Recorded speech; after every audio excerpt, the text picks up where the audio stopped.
Hello, and welcome to We Will Manage, the podcast exploring the weird and wonderful world of work. We are two young professionals figuring out our careers one conversation at a time.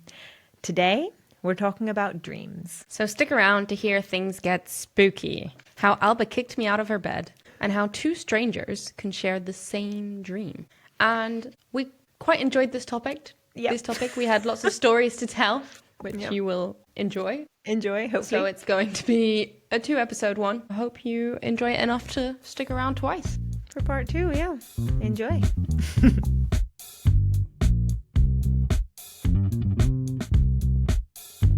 We're going to go out for a walk with Knox. And I was like, tell me whenever you're ready to go, because I could just sit here for ages, like reading through all these different things. So I am so excited. Apparently, Tell me. Apparently ChatGPT is very good at analysing dreams. Really? Ooh, we should do that for We Will Manage Mondays. Oh, so Put in a dream much. into ChatGPT and get to analyze it. I 100%. Actually have something that I came across here that I was like, my God, we have to do a whole We Will Manage Mondays episode for this, because I feel like we could talk about it forever. So I've literally just mentioned it somewhere. So that's 2 ideas for We Will Manage Mondays. I've written quite a lot of text so that I stick to it. We can elaborate from it, but yeah. So start how I always like to start. What are dreams? Definition of a dream from the Cambridge Dictionary is a series of events or images that happen in your mind when you are sleeping. Sounds simple. Well, strap in. So visual imagery is the most common way of thinking of dreams, but they can involve all the senses, which funny to think about. Some people dream in color, while others dream in black and white. And people who are blind tend to have dream components that are related to sound, taste, and smell. Okay. Yeah, which makes sense, obviously. Yeah, just something you don't really think about. Studies have revealed diverse types of dream content, but some typical characteristics of dreaming include that it has a first-person perspective, generally. It is involuntary. The content may be illogical or even incoherent, which I think we all know exactly what that means. Except for you. You always used to have really coherent and sequential dreams that would like follow a storyline and have a conclusion. I never understood that. Yeah, it's true. Yeah. And not so much when I've grown up, though. It's funny. It was much more of when I was younger. The content includes other people who interact with the dreamer and one another. It provokes strong emotions. Elements of waking life are incorporated into content. So not all of these features are universal, but they're found at least to some extent in most normal dreams. Something I wanted to look into a little bit was about, I don't know if you've ever heard that the thing that if you see a face in your dream, it means you've seen it before. Mm-hmm. So I literally asked Google, like, is this true? And the answer I got was, yes, it's true that any face that you see in a dream is likely from someone that you have seen in real life, even if you don't consciously remember them. The brain is incapable of creating a new, never before seen before from scratch. Instead, what it does is it combines and recombines features from all the faces it has stored in its memory. These dream faces can be composites of many different people you've encountered, making them seem both familiar and like they're strangers. And this is due to the brain's limitations. So neurologists believe that the brain can't create a truly new face because it lacks the experience to draw from. It's like that the brain can't create a new color it's never seen before. Mm-hmm. It's just, funny to think about. And I like that because I didn't know the thing about that it can like take things like recombine Frankenstein faces. Yeah. Yeah, literally. Which, yes. Yeah. So yeah, with that being a little introduction to what dreams are, have you had any funny dreams recently? Or not even recently. Any memorable dreams? Oh yeah, I've got a few stories up my sleeve, I guess. I didn't prepare for this at all, but the first things that come to mind are a couple of weeks ago I had a couple of really stressful weeks at work. And there was one delivery that I had to do to a very important client, and it was problematic, and I had a nightmare about it. I think the day before it was supposed to be delivered or something like that. And in theory I managed to deliver it without any problems, and then a week later, this is in the dream. No. Oh no, in real life. Oh no.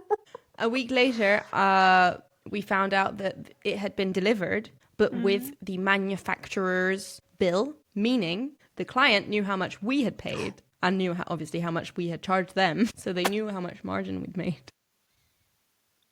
Oh, Fingers crossed, different people do different things, because it was such a big company that like the person that received the package probably didn't have any deciding or any knowledge in the fact that, of how much they paid or Exactly. anything. Yeah. that's what we're hoping. How long But ago was to this? say 2 weeks. Okay. Well, I think they would have said something by now. I think you're out there. Yeah, I hope so. And the shipping company gave us like 10% off the shipping for the rest of the year, and they gave us that shipping for free. So actually, well. I did the company a favor. Yeah, exactly. So that was a nightmare that proved to be a psychic.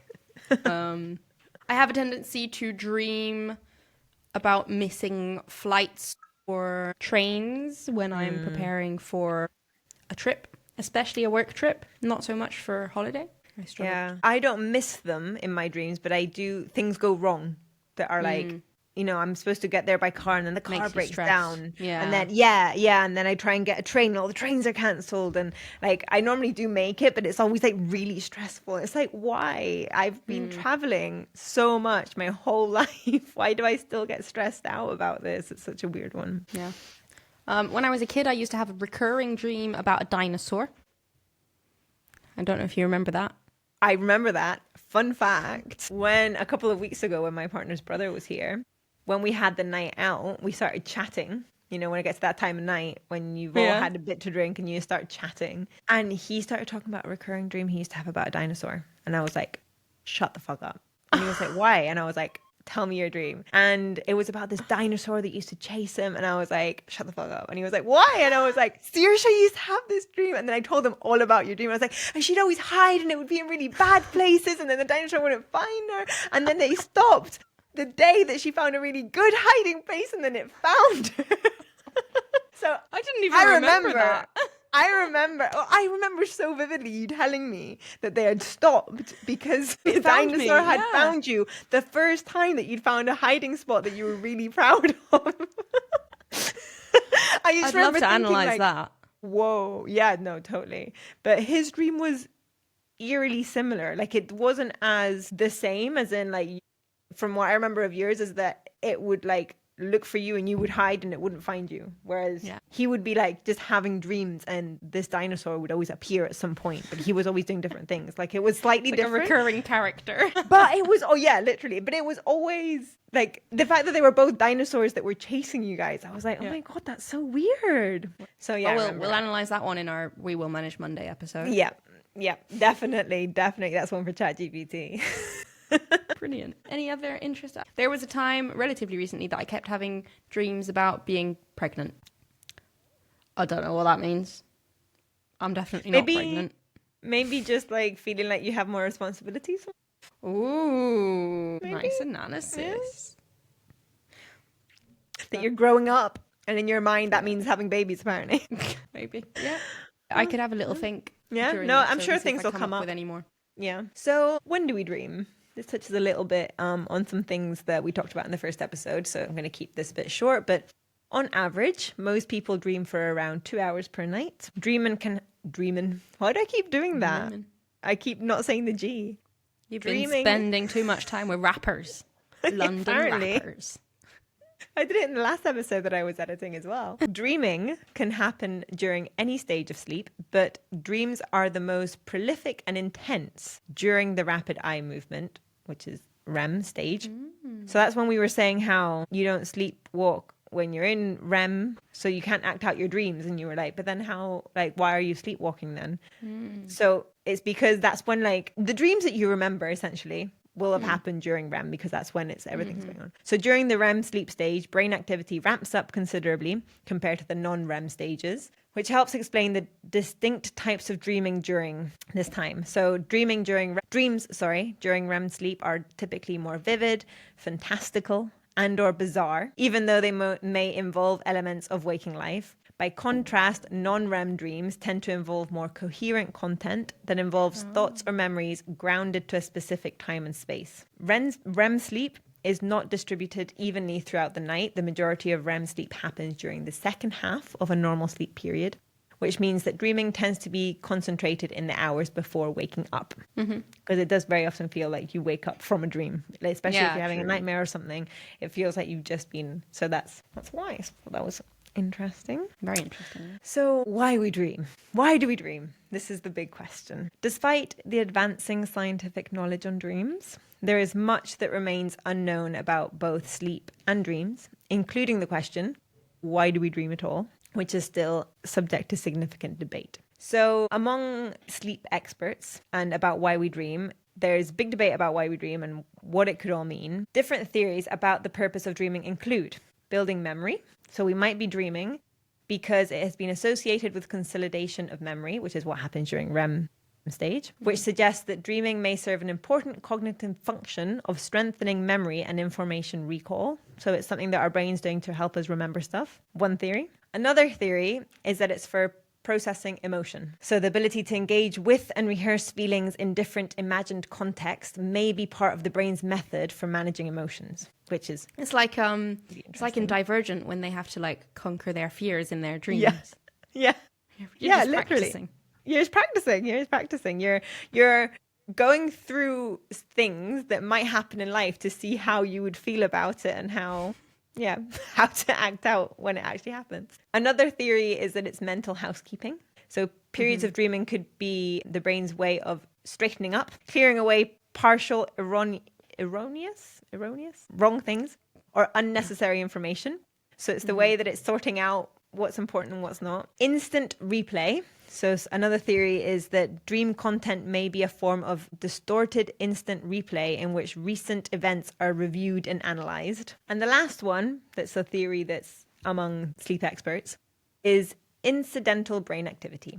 This view holds that dreaming is just a byproduct of sleep that has no essential purpose or meaning. So it's just something that happens as part of sleep, but there's no reason for it.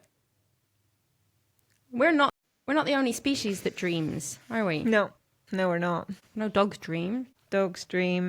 Although, do we really know that dogs dream? How could we? Things happen, as in their brain will do things in the same way that they will react when they're awake. So like you put little things on their brains and then you throw a ball and, they'll get excited and then you'll see the same kind of wave patterns happen while they're sleeping. So we can assume, but maybe not. Maybe that is just the brain doing things, but they're not actually. But Knox, literally last night we were watching something and he's next to us and he started growling in his sleep. And then he started doing this little muffled bark because he barks with his mouth closed. So it's like a...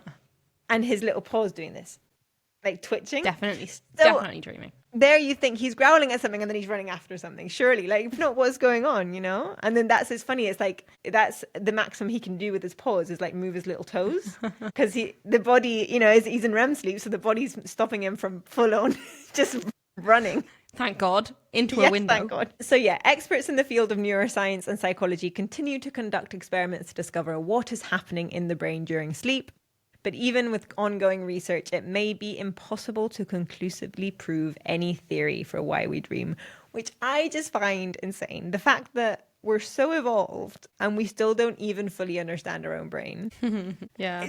How I don't know how they would figure out why we dream and what it means. Maybe you should reconvert to be a dream specialist. I would love this. I would be up for that. Call me sleep expert. Love it. New job title. It's actually, I was saying to my partner when I was chatting to him about everything I'd found out for this episode, how I feel like we almost could have done a whole season on sleep, but one, it's not really totally related with work enough to do that, and two, I feel like if we had a neuroscientist that could back some of the stuff up, then it would just be Let us know if you want a whole new podcast. Yeah, a whole new podcast about sleep and dreams. We'll find Albert a neuroscientist. I can take the week off. So another question, do dreams have meaning? So how to interpret dreams and whether they have any meaning at all are matters of considerable controversy. So we've all heard the things of what we were just saying about getting ChatGPT to analyze your dreams and what does it mean if you dream this or dream that. So while some psychologists have argued that dreams provide insight into a person's psyche or everyday life, others find that their content is too inconsistent or bewildering to reliably deliver meaning. Virtually all experts acknowledge that dreams can involve content that ties back to waking experiences, although the content may be changed or misrepresented. So for this, I've written down some common dream themes that have come up in like universally across dreams of different people across the world. So number one is falling is something that people experience a lot during dreams. Something interesting about, you know, when you're like sleeping and then you kind of do the like jump up. I don't know if this is in the Why We Sleep book, but apparently this is something that we have as a like residual thing from when we used to sleep in trees. So we used to sleep in trees as humans to protect ourselves from wild animals.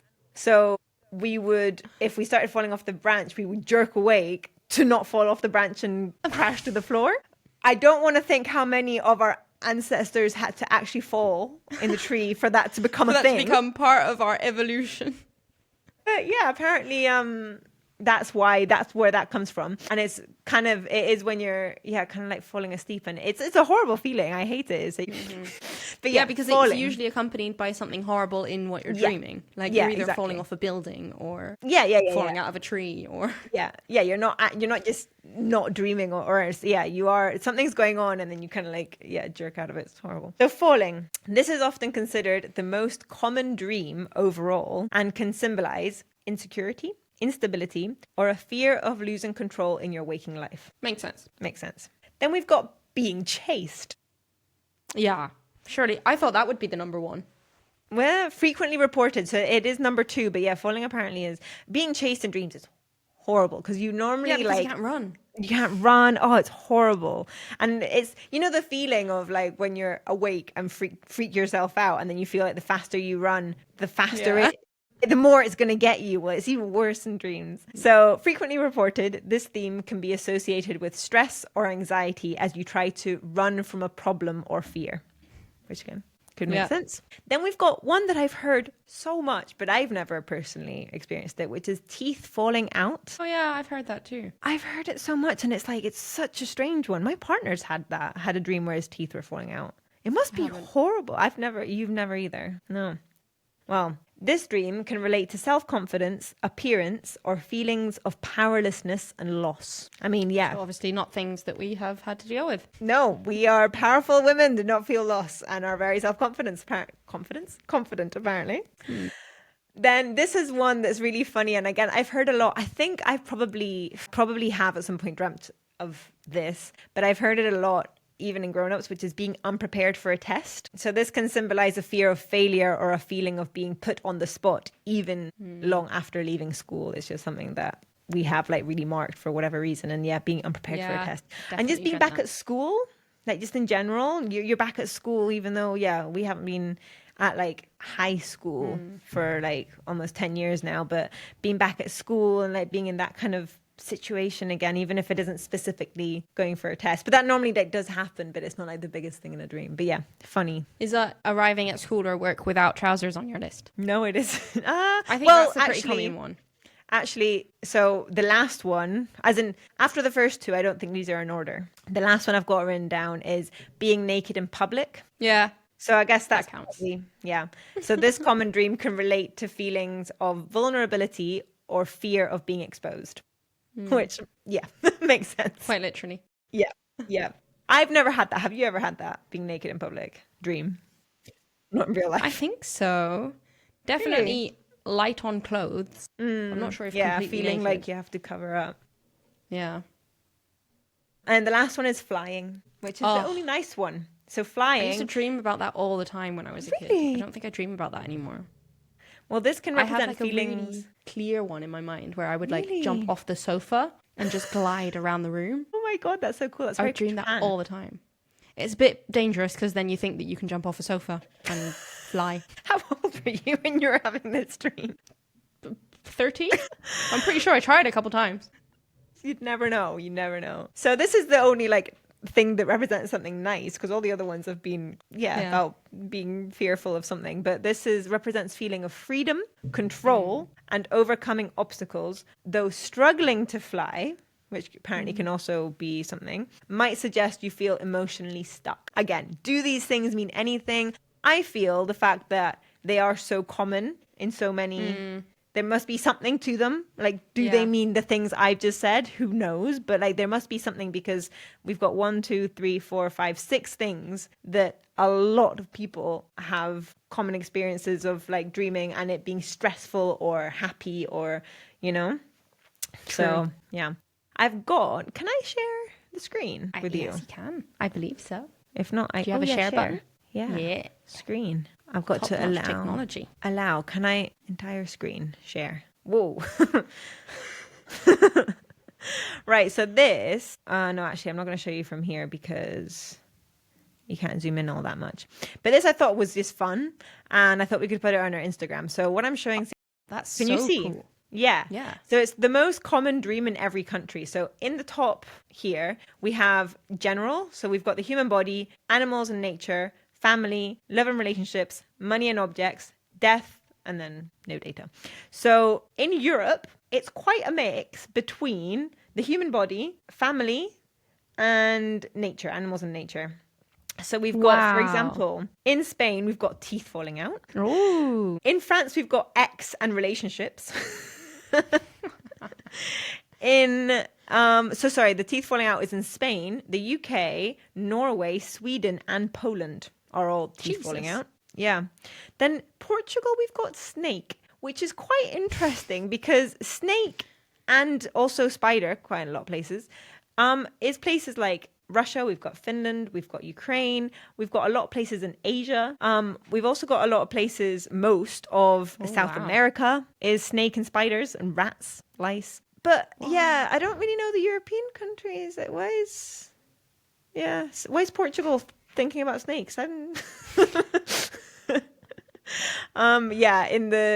North America, it's all teeth falling out, essentially. I think, is it Mexico that we've got? That's crazy. Exes and relationships. I know, I just find this so interesting. So we'll definitely put this image on social media so you can have a look. So do you think you're going to start dreaming about teeth falling out now that you're in the UK? Well, it's funny. Look here. What does that say? Somewhere in Africa, it's cutting hair inside of the human body. Marriage in Algeria. The dead in Mali, and then death in Nigeria, which is, so that's quite interesting that they're both about death, but one's about dead people and the other one's about dying. But it's a place where they're dreaming about shoes. Ethiopia. Oh yeah, they are dreaming about shoes, eating money. Oh, money in South Africa and no money in North America is interesting. We've got hat in Greece. What's Switzerland dreaming about? Switzerland. Is Switzerland pregnancy? Pregnant. John, pregnancy. I can't see your face right now because I'm sharing screen, but you can imagine it. I can imagine it. Pregnancy in Switzerland, Italy, Germany, and I should know what country that is, but I don't. I can't read it. It's not the best quality image. I don't know how well you'll be able to read it on Instagram, but you can get a general idea. Anyway, so yeah, I came across this and I thought, oh, that's a bit of fun. Oh yeah, most common dream split into countries. That's so funny. I know. So we'll be putting that on our Instagram. How do I? Stop sharing. Okay, so back. Let's take it back. I don't know. The way I'd organized it, what we've just been talking about, so the common dream themes was supposed to be what we were ending on. I don't know why I talked about it. Well, I guess because I didn't know why I didn't relate it to do dreams have meaning. I kept it as two different things. But anyway, so carrying on, types of dreams. So what are the types of dreams? We have 4. We have lucid dreams, which occur when a person is in a dream while being actively aware that they are dreaming.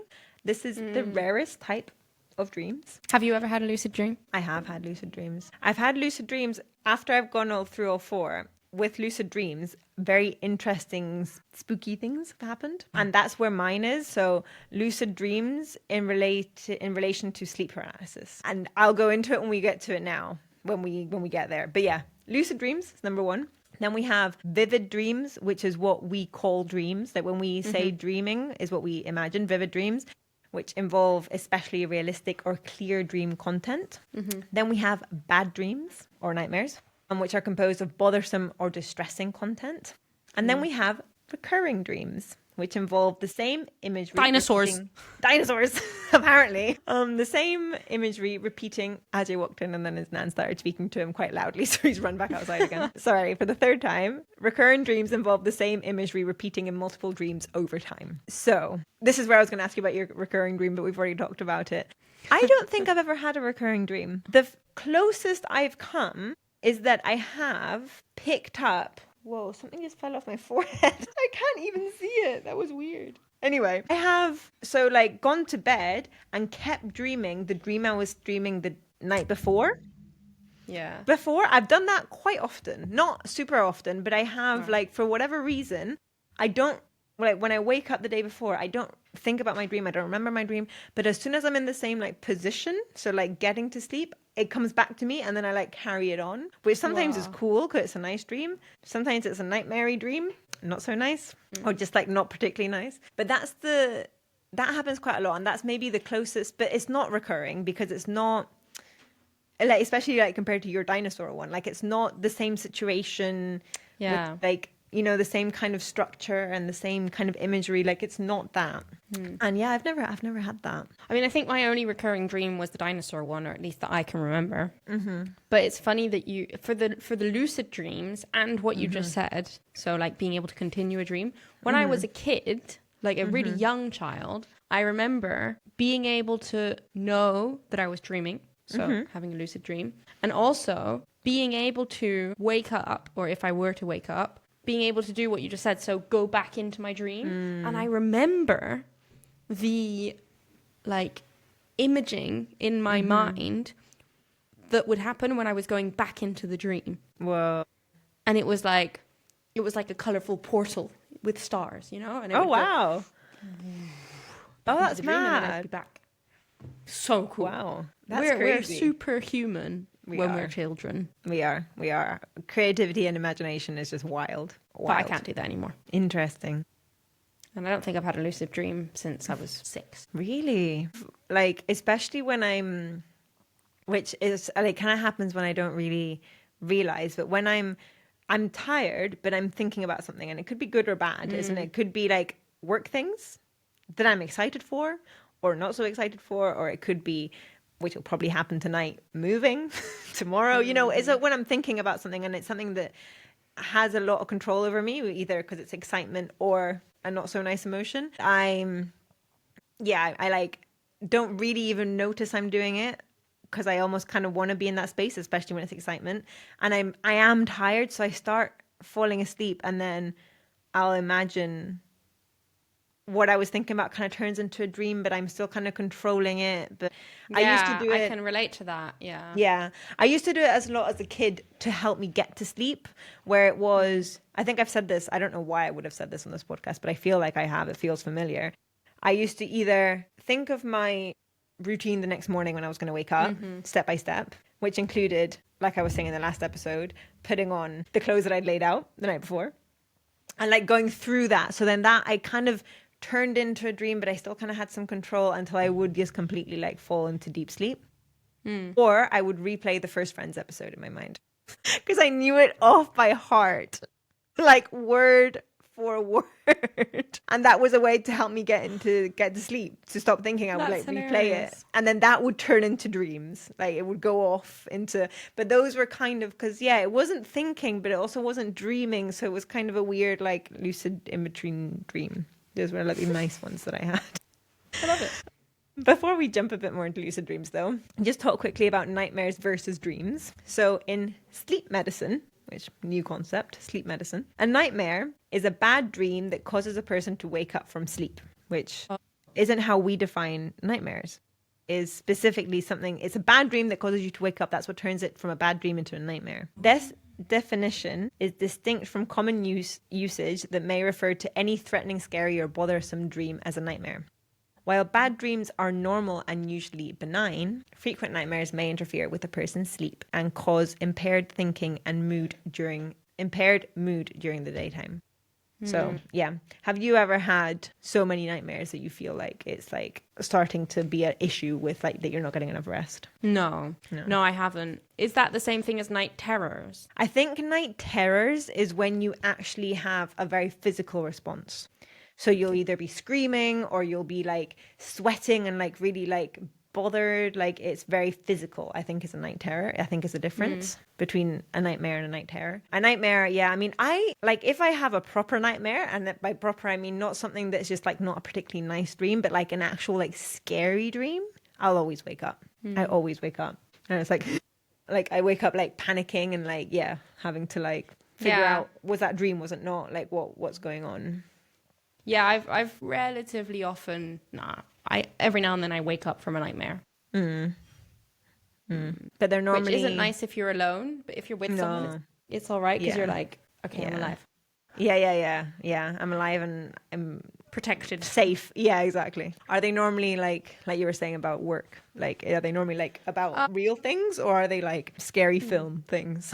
If that makes sense. I think the ones that wake me up are usually like scary, like life and death situation kind of thing. Yeah. Oh, like somebody trying to murder me. I think I had a dream about that relatively recently. Oh my God, I had a dream where, and as in it was one of these where I got probably a really bad night's sleep because it just won off, but people kept trying to shoot me, which is just the weirdest thing because like I've never even seen a gun in real life. And I'm just trying to think, when was I having these dreams?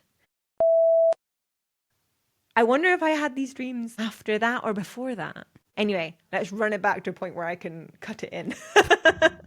I think you should leave it until like the very last bit and make people want the story. Yeah, tell it over in Patreon or something. Promise not to report my mother. We'll tell you. Anyway, yeah, that was a really weird one and really horrible because it was like loads of different situations. It's the kind of thing that almost felt like a recurring dream, but in one night, because I kept waking up and then going back to sleep, and it was the same thing where someone was like looking for me to shoot me, and they would always end up like above me and shoot me either in the head or in the chest. So they would actually shoot you? Oh yeah, they would actually shoot me, and that's when I'd wake up. Oh and then I'd fall asleep, and it was the same person, but I'd be in a completely different situation. So it was like a recurring dream, but only in that one night. Really weird, really horrible, felt really realistic. Like one of those where you're kind of like shaking a bit and like it just feels so real. Not nice. Not nice. Anyway, so yeah, that's a little bit on nightmares. Lucid dreams. So studies have suggested that about 50% of all people have had at least one lucid dream. So not that many, only half of humanity, at least one. And about 20% of lucid dreamers have them monthly. So it's almost like if you have them, you have them. Yeah, it's quite funny. You're either divergent or you're not. Yeah, exactly. So one thing that like comes to me, there's two things that I think of when I think of lucid dreaming. The first one is the links it has to sleep paralysis, because there's a lot of well, first of all, how did I go? Well, a little bit. Well, no, yeah, I'll talk about this other thing first because I kind of mixed them. I don't know if you ever heard of like, I think it was one of these kind of stories that were on like Creepypasta or something like that. That it was like that people, a lot of people in different places were all having the same kind of experience, which is that they would be in bed and they would feel like a weight on their chest. And when they woke up or think that they woke up, there was someone sitting there and they couldn't breathe. And the person would just get up and walk to the corner of the room and look at them. And this was like this thing that loads of people were having this dream and blah, blah, blah. And they couldn't, and the whole thing is that they couldn't move. So there's like quite a lot of like stories like that. Like that's just a weird one because it's like lots of people had like a very similar like experience. And it's one of those things like they all say that they had it before they knew it was a thing. But like people say, oh, you only had that experience because you heard of it. So then your brain, it's in your brain. So then you have, who knows? But yeah, I wanted to look into a bit why kind of lucid dreaming and sleep paralysis are tied in together, because you do hear a lot of stories like that. So the reason that they're often linked is because studies show that there's a positive correlation between them, because they both occur during REM sleep. So it's common for them to occur together because lucid dreaming can sometimes transition into sleep paralysis. And some people may intentionally try to induce lucid dreams by forcing a wake up from sleep paralysis. So Sleep paralysis involves a state of consciousness where you cannot move or speak because your body is still in REM atonia, which is what we talked about in the episode of Why We Sleep. That's the muscle paralysis of REM sleep.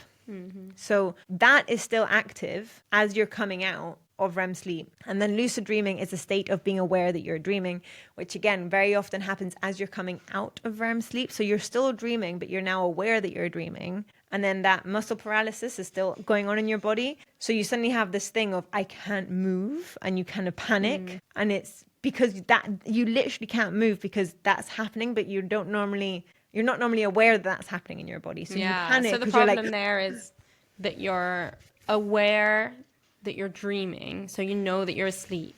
So you want to wake up, but you're not quite there. Yeah. And then you start panicking in that state of dream. So then you're panicking while your brain is still kind of in this fuzzy dream world, which normally, I mean, if you can't move, that's quite a scary thing, which is why very often they turn into scary dreams. Or not dreams, that's the thing. Like people say that they actually see things because it's like a weird lucid dream. So I had this thing with a scary film. So we didn't even watch this film. I think possibly our friend Kate, maybe someone like that in our life. Listening, Kate. If you're listening, Kate, this is your fault. She told us. No, it wasn't The Ring. No, I don't even remember because I didn't even watch this film. Like who knows what film it was. She told us about this film. And like any scary film, the main scary thing was that there was this woman with dark hair over her face, like The Ring, whatever. And it was something like that it was something to do with sleep. I think that's why it was like that she would like try and take over your body while you were sleeping or something like that. And my sleep paralysis tied into what was lucid dreaming, but at the time I didn't have any of these words, so I didn't know what was going on, that I would imagine that she was like right above me. Have you seen Haunting of Hill House? No. Oh, I think we've talked about this. Well, there's this scene in that where someone is, and I was like, oh my God, that's literally, I said to my partner when we were watching it, I was like, that is literally what I would imagine was happening to me when I was probably around 13. So that she was like lying, but not touching me, but like lying on top of me. And I couldn't move. And if I opened my eyes, I was going to see her there. Yeah. I would panic. And it would feel like forever that I was in this state of like, I can't move and I can't open my eyes because if I do, I'm going to see her. Like it was horrible. And it was like pure fear. And bless my parents. They took this so seriously. Because I feel like it would be so easy to dismiss your child and be like, get over it. Like, you're fine. You're safe. You're home. Like, this isn't real. Like, get over it. Yeah. But they took it so seriously because it kept happening. I guess I don't know if it would count as a recurring dream, but this kept happening to me like for a while, long enough that my parents put a button next to my bed that if I pressed it, an alarm went off in their room and they would come. I know. I think I used the button like once. And then I think once I'd used it, it like stopped happening. And I don't know if it's because to press it, I had to break the sleep paralysis. So maybe like that kind of made me realize I do actually have power. Maybe it was them showing up, realizing that I was actually safe. Who knows? But it was the most horrible thing. I've never had anything like that since. Never had anything similar, but it was horrible. So yeah, I had to look into lucid dreaming and sleep paralysis. And I found that really interesting that it is something that's why they're very often linked, because they both happen as you're coming out of REM sleep. Terrifying. Yeah. We are going to leave it here for today's episode because we got very carried away. I have nightmares. So yes, thank you for joining us for part 1, and we will see you next week for part 2 on dreams.